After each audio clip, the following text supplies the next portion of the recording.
बातमी आहे राज्यातल्या शेतकऱ्यांना धास्तावणारी। कारण हवामान बदलामुळे राज्यात अनेक ठिकाणी अवकाळी पावसाने हजेरी लावली आणि शेतकऱ्यांचं मात्र मोठं नुकसान होतंय।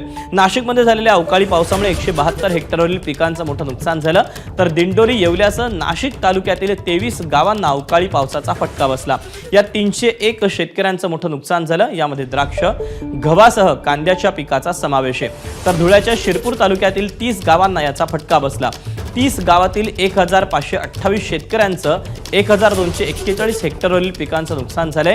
केळी, पपई, हरभरा, मका, बाजरी या पिकांसोबतच जनावरांचा चाराही भिजल्यानं आता शेतकरी संकटात आलाय।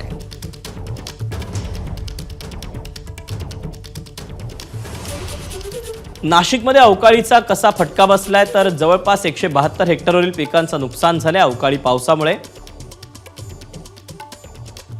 दिंडोरी येवल्यासह अनेक तालुक्यांना या अवकाळी पावसाचा फटका बसलाय। 23 गावांमधील 301 शेतकऱ्यांचं नुकसान झालंय। दिंडोरीमध्ये 76 हेक्टरवरील पिकांचं नुकसान झालंय, तर येवल्यात 47 हेक्टरवरील गहू आणि 29 हेक्टरवरच्या कांद्याचं मोठं नुकसान झालंय। एबीपी माझा, उघडा डोळे बघा नीट।